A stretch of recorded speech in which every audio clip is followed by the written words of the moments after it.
It first happened to me around Windhelm Drive. When the sedan passed me, it flashed its high beams. Either a cop was up ahead, or even more likely, a deer. I hit the brakes, scanning the forest on either side, but nothing popped up. No cop hidden on the side of the road, ready to pounce on unsuspecting speeders. No herd of deer staring at me with glowing eyes in the darkness. When I'd gotten about a mile away, I figured it was safe. I pushed my foot on the accelerator and resumed my usual speed. Must have been a herd of deer that crossed already. I turned up the radio, a staticky, "Carry on my wayward son" coming through. Damn, the reception in this valley really sucks. But my phone's battery was low, and I wasn't about to use up all the juice playing "Every Rose Has Its Thorn" for the 100th time. I turned the dial, but the rest of the station seemed even more staticky. At least I'll be home soon.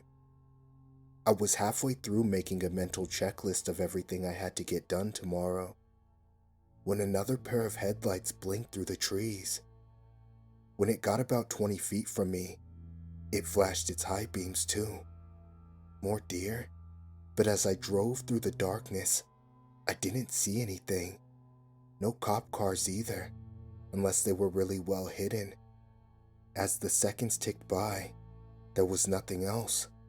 No construction zone, tree in the road, or any other hazard. My heart began to pound. What was he trying to warn me about? I glanced down at my phone, the screen black in the passenger seat. Is it already dead? Maybe they were warning me about something wrong with my car. Both headlights seemed to be working, but maybe there was smoke coming out of the tailpipe or something. I didn't like the idea of being stuck on the road at 11 p.m. I sucked in a deep breath. It's probably just a deer. There's lots of them around here. Remember? The green sign for Emerson Ave popped up in my headlights, and my heart slowed. Less than 10 minutes from home. I thought about the fluffy furry blanket I'd just gotten a week ago, curling up in it, eating some chocolate before bed, as Leela snuggled up next to me. The thought made my heart slow even further. My cat, my room, my blanket. Another pair of headlights swung around the bend. As it approached me, it slowed, and then it flashed its high beams at me. My blood went cold. For some reason, 2 flashes seemed to fit within the realm of coincidence, but 3? It's no deer or a cop. It's something about me. Something wrong with the car, or a horrible thought shot through my mind. That urban legend, where there's a girl driving home late, and a truck keeps following her and flashing its high beams. But the trucker is a nice guy, and he's flashing the headlights because there's a guy in the back seat with a knife, and he keeps rising to stab her. Oh God. I turned on the headlights and whipped around. The back seat was empty, at least, as far as I could tell. Swinging my gaze back to the road, I reached my hand around the back of my seat. My heart pounded in my chest as I slowly swept my fingers through the darkness behind me. What if there's someone there? I imagined my fingers meeting rough cloth, warm skin, sticky hot breath, the cold still point of a knife. But they only met air. I breathed a sigh of relief, swished my hand through the air a few more times, high and low. There was a dead spot that I couldn't reach, but it would be far too small for an adult man to hide in. Unless he was some kind of gold medal contortionist. So maybe it's something wrong with the car then. Maybe they see smoke, or a door's ajar, or a light's out. I glanced at the side of the road. There was a margin of dirt between the edge of the road and the beginning of the forest. I could safely pull over and check what was wrong. Then again, this road was really lonely, especially so late. There were only a few houses on this road, and none that I could see right now. Just thick woods, bramble and twisted bark that would muffle any screams. I'll take my chances driving home. I gripped the steering wheel, only about 5 more miles. I again thought of my warm little house, and Leela, with her fluffy black fur and permanent smirk.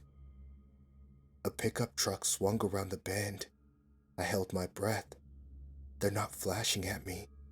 Good, good. I'm almost home. But then, there it was. Flash. The after image of the searing white light danced in my vision. Cold sweat broke out on my neck. Damn it, I whispered. What the hell is going on? Their headlights disappeared behind me, and the darkness immediately pulled around me again, like fluid filling a void. Scraggly, crooked branches clawed at my car, silhouetted by the full moon. The radio played straight static. I reached for my phone, and then I heard it. Tap, tap, tap, coming from straight above me. Something was tapping on my moonroof. My entire body shook.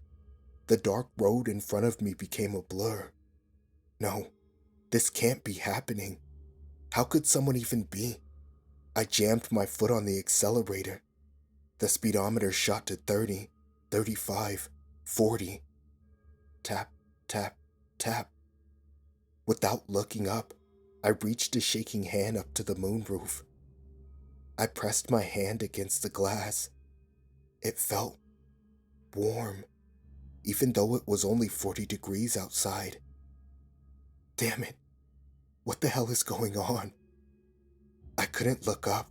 It was just this visceral instinct, like the feeling you get when you know someone is watching you, and your brain is screaming, hide. I bit my lip, staring at the road, waiting for my street to come up. Tap, tap, tap. Don't look up. Don't look up.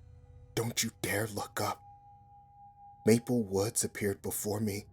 I swung onto the street, then pulled into the driveway. Without even thinking it through, I swung the door open and ran as fast as I possibly could. Surprisingly, I got inside safe and sound. I spent half the night watching old movies, Leela curled up on my lap. I checked the front and back doors and all the windows, about 1,000,000 times each. I didn't dare look outside at my car. I closed my eyes, even when checking the front door. I thought I was safe, but I wasn't. Because now, I hear it again. Tap, tap, tap.